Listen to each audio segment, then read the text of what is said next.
Hi, this is Brackynews, and I'm taking a quick look at Star Trek Online. We're into Season 4 now, this massively multiplayer online game, and it's changed quite a bit since launch, so thought I'd show you how I've been playing it. This is my pretty lady character, Lelira. Joined Trill. I'm currently Commander, the heavy cruiser.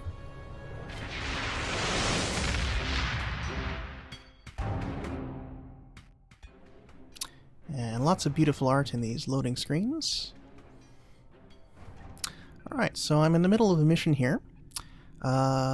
This one says redacted, because it's actually a secret system nobody's supposed to be aware of. So anytime you quit a mission, it just lets you jump right back in next time you come along. Get my crew, we've got a landing party set up.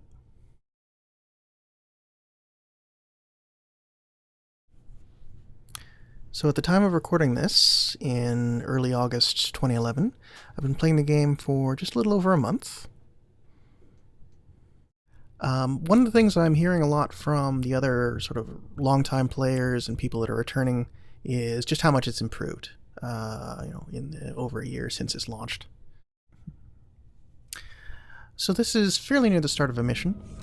We're currently in the past, and there's all the issues of the Prime Directive and temporal timeline preservation and all sorts of things that really just don't matter because we're still going to be shooting guys and running around and doing fetch quests. And I chose this mission because it's a pretty good approximation of what the average mission feels like.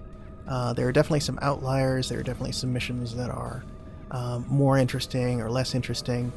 This one I think has a fairly good mix, and it's also one of the feature missions. This is specifically from the Dividian set of missions. So prior to the Season 4 update this July, everything had just been, standard RPG controls, point-click targeting, hotkeys, action bars, all that kind of thing. But now you can just tap B, and you've got this switch to shooter mode, basically becoming a third-person shooter. So mouse and keyboard, just navigating around, and here comes the first group of guys to shoot. These are all ghostly Dividians, and pretty much one of the tougher enemies at this stage of the game. These guys do not mess around.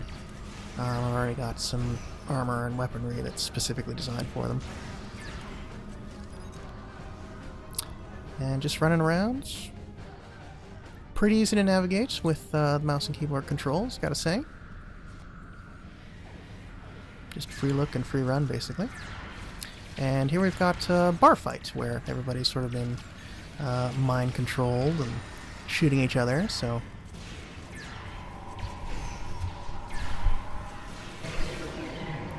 And these guys here, the Eidolons, these guys are sort of the sub-bosses of this mission. Take a lot of points off.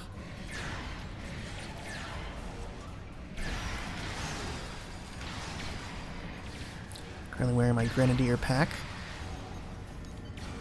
We've got these telepathic lifts and soul-sucking powers that are just really a pain.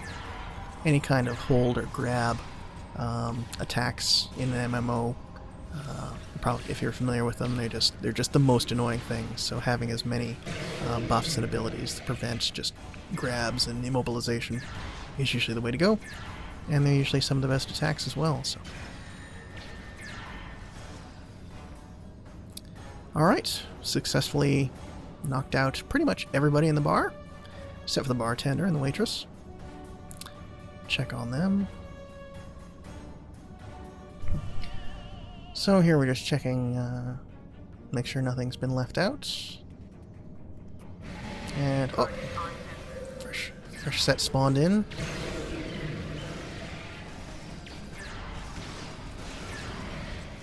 Part of what makes these guys really tough is they're semi-transparent, and they usually come in stealth.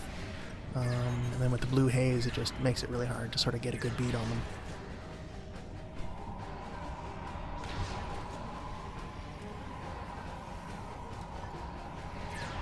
And it's entirely possible I might die here.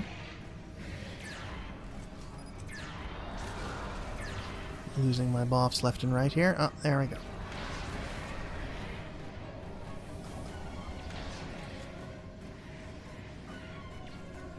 So the nice thing is, of course, you can call your AI help, see if they can revive you, and worked out this time.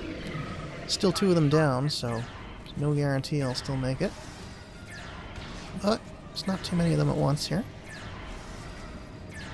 And we should be safe here. Alright. So, revive these folks. Oh, there's another!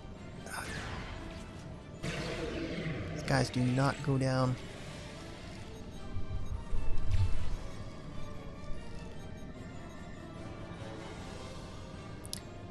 Alright.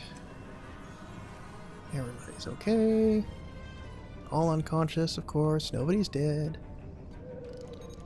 And I could really use a drink, but he's not serving right now, so...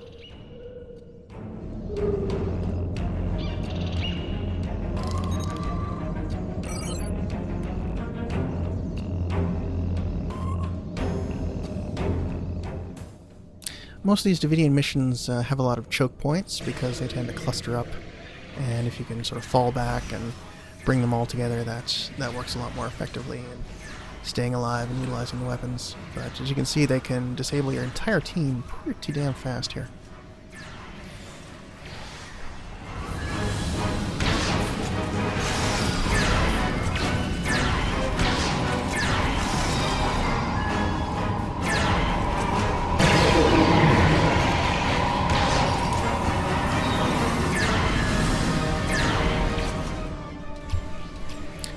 Some background for this mission is we've been sent into the past. The Dividians have gone through and messed up the timeline a bit. So we're actually on a station in the past, and of course we're not supposed to violate the Prime Directive or any kind of temporal paradoxes, that sort of thing. So it's a little bit unusual, but as a feature episode, I think the Dividian arc's been pretty good, and definitely more challenging than some of the early Klingon missions and other things. So again, constantly having to revive my crew here.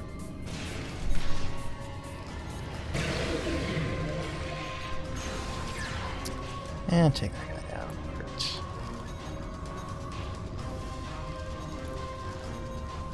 As far as the AI goes, I would say the bridge officers are pretty competent. They definitely don't do exactly what you want, but I'm not the sort of person to actually pick out individual commands. This isn't Dragon Age. If the mission's getting that hard, you just respawn and try again. So, cleaning up the last of the Dividian population here.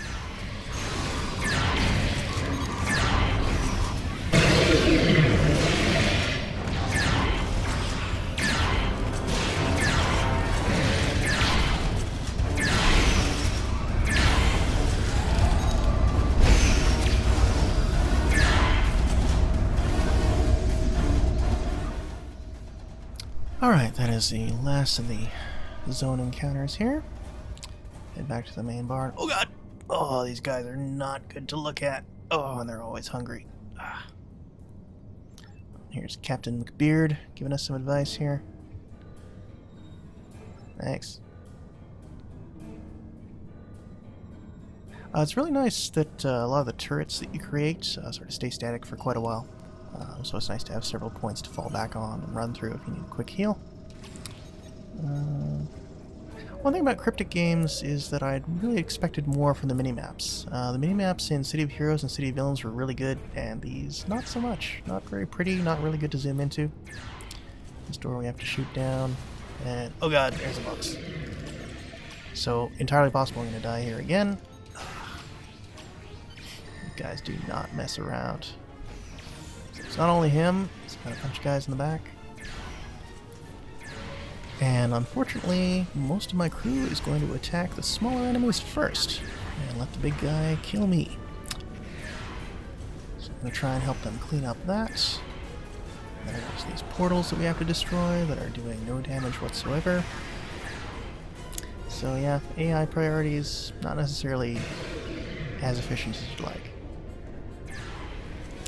So I'll try and take care of some of the small fries here. Lightning damage, not good, not good. Alright, so remove some of the distractions, get back to the big guy. And as a tactical officer, I can use some of my skills to say, you know, focus on my target, you know, attack this guy. So, and held again. Held still. Ah. Yep, that's a great place for a shield generator. Boom. Alright. And here it is. Yeah, so, yeah, like, I can't see him, can't focus on him. So this is where sort of the shooter controls kind of meet the match and sort of fall down flat here, because you really do have to be within a certain range of accuracy for the shot to actually hit. You know, it's definitely not, you know, targeting like it was a crosshair. It's still locked on somehow, but it's just really hard to move the mouse around in these confined quarters sometimes.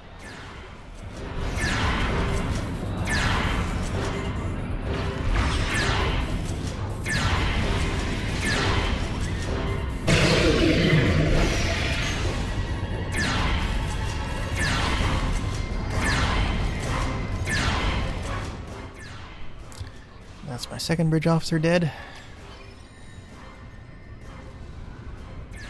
See if I have enough time to revive somebody. I'm down to about a quarter health now, so that's getting better. Third bridge officer holding her own. Sometimes this boss will just sit still for a while, won't do anything, so that's kind of nice when it glitches out like that.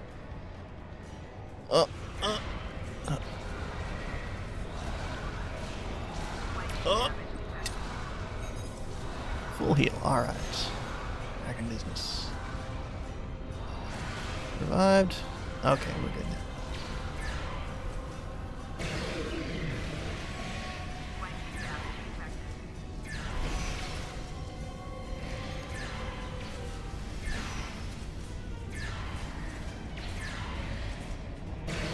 And just barely. Him or me, alright.